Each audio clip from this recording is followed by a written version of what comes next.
Hey everybody, welcome to Top 10 Thursday on the Mana League. I'm John as always, and it's time for our first throwback Top 10 art list, and we're going to go all the way back to Alpha. We're going to look at the top 10 pieces of art from Alpha, the very first Magic set. Couple bits of housekeeping. As I've said before, I'm going to be doing these sort of throwback top 10 arts every 3 weeks or so. So let me know in the comments down below which sets you want to see. Even if you post on the last one, post on this one. Just keep a running tally of how much people want to see what set. Even though I'm going back to Alpha for this one, it doesn't mean that I'm going to be going to, beta or something like that after this video. I'm going to jump around. I'm going to maybe do New Phyrexia next time around. Jump around. Let me know what you want to see. That will give preference to those sets. Other quick note.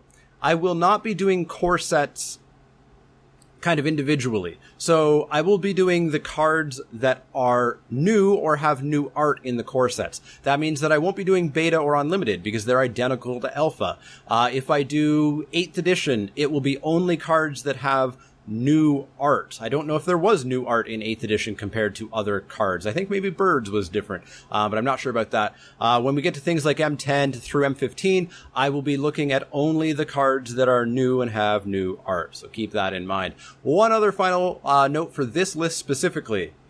I am not including Black Lotus, the Moxes, or the Dual Lands. If I included those, the list would basically be nothing but those. I really like those pieces of art, plus they're tied to very, very important, historically important cards in Magic the Gathering. So you can kind of consider those 16 cards to be above number 1. They're like number 1 plus. So keep that in mind. But we're going to jump right on in to a dishonorable mention of a card. Word of Command. Word of Command is my dishonorable mention because this shows how bad Magic art was back then. This is a black canvas with 2 really small eyes. It makes no sense for the card. It's really low effort art. It's terrible. It's really bad. Magic art, for everybody who says, oh, I wish we could go back to the old Magic art, it was amazing. Yeah, there was some amazing art. There was also some terrible art. Keep that in mind. Now we're going to get to number 10.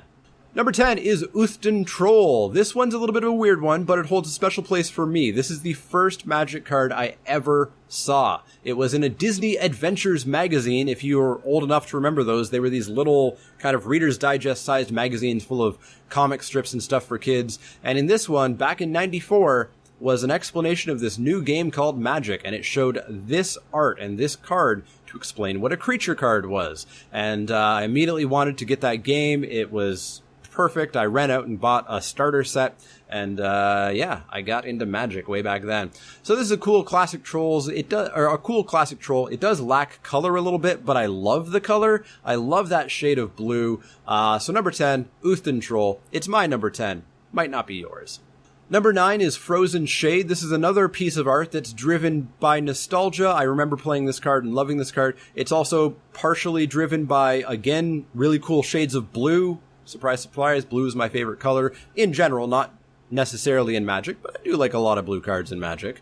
This is just really cool. It's almost cartoony. Like, it's not quite Disney, but it does look like something that would be in kind of like an inappropriately dark cartoon for children. I really like it. It's really cool. Very cool old piece from Douglas Schuler.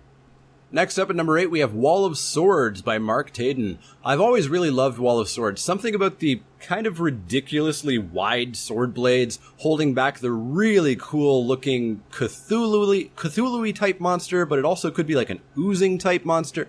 Really cool. I love the colors in this. Another very cool old art Magic piece that really got me interested in the game, and I loved playing Wall of Swords back then because it was a wall with power and it was awesome. Very cool. It got a much less interesting updated art later on, but number 8, Wall of Swords. Up next at number 7, we have Air Elemental by Richard Thomas. I really like the original Air Elemental art because it kind of shows what an original idea for Magic art was. Originally, each piece of art was supposed to be representative of a page in the spell book. So it was like you had your spell book and there was a drawing of this creature and a drawing of that creature. And this really looks like it's out of a spell book. It looks like somebody has kind of painted an air elemental on a spellbook page. It looks like there's actually some mountains back in there that have been kind of like stained into the page. It looks really cool. It looks like it's out of a spellbook. Plus, I really like the art. It's very flat and really kind of pushes across that idea of this being a page in a book. It's really, really cool. Air Elemental, again, another card that got some really boring updated art later on. Number 7, Air Elemental. Next up at number 6, we have Phantom Monster by Jesper Meerforce. This is solidly creepy. It's a little less creepy given our current Eldrazi Overlord situation in Eldritch Moon, but still very creepy with the eyes and the teeth and the mouths and the general confusion of what this thing actually is. Very cool creepy piece. Number 6, Phantom Monster. Up next at number 5, we have Stasis by Faye Jones. Now, Stasis is really weird art. It doesn't make sense. It doesn't look like fantasy art, it looks like modern art, and there's a cool backstory to it. So Alpha's art was primarily done by local art students who wanted to do kind of fantasy art. That's where, Benson and Maddock and etc. came from. But Richard's Garfield aunt was Faye Jones, who was an established and is an established American artist, like a real artist, in that she's not a fantasy artist.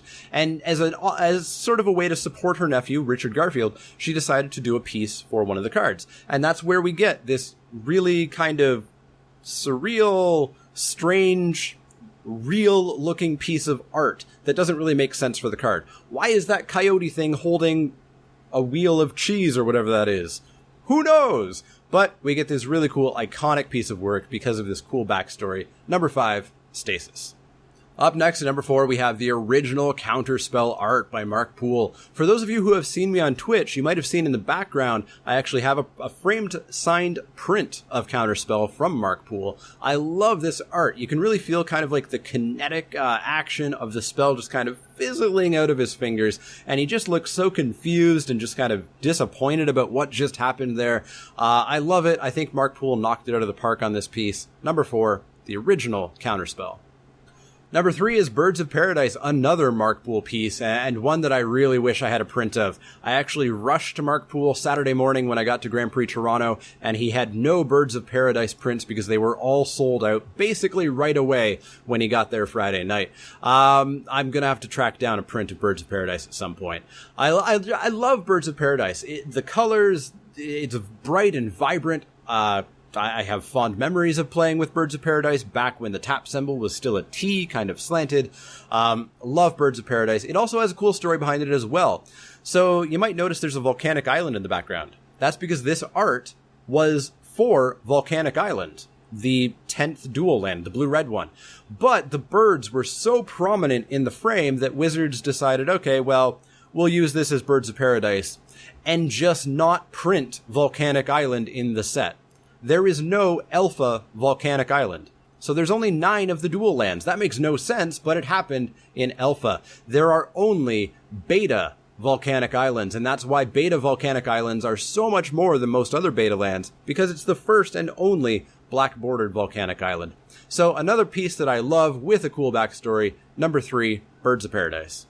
Next up is Sarah Angel at number 2, another very iconic piece of work by Douglas Schuler. Sarah Angel is still printed today. It was in Eternal Masters. It's in the 2016 Welcome decks, but unfortunately with way more modern art. It's still decent art, but it's not as good as the iconic Sarah Angel.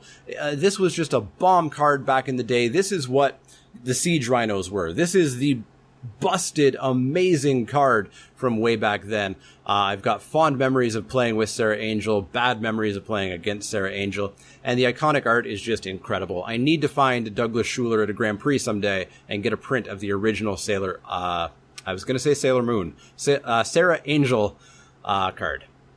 At number 1, many of you can probably guess, knowing that Black Lotus and the Moxes and whatnot aren't on this list, Shivan Dragon by Melissa Benson. This is one of the single most iconic pieces of art from that day and age of Magic. This was on all the promotional material. This was in all the magazines. This is the card that I stared at, and I wanted to have this card because the art was really cool, the perspective, the colors. It's just like, it's perfect fantasy game art from the early 90s. Plus, Shivan Dragon was like the bomb creature back in the day. It was the best creature that existed. It's still printed. and much less good these days, and horrible art. I hate the new Shivan Dragon art. It's terrible. But this Shivan Dragon art, some of my favorite art, number 1 on this list, absolutely knocked it out of the park there, Melissa Benson. So that's going to wrap it up for the top 10 pieces of art from Elfa, Magic's very first set. Let me know what your favorite pieces of art were. Was it Shivan Dragon? Was it Sarah Angel? Was it on this list? Was it not on this list? Let me know in the comments down below. As always, if you have any questions, comments, or suggestions, you can find me on Twitter at TheManaLeak. That's L-E-E-K, like the vegetable, not the card. You can also find me at Facebook.com/TheManaLeak and Twitch.tv/TheManaLeak. You've found me here on YouTube. You've got the comment section down below. Please make use of it. Click that thumbs up icon if you like the content, and click subscribe if you want to see more.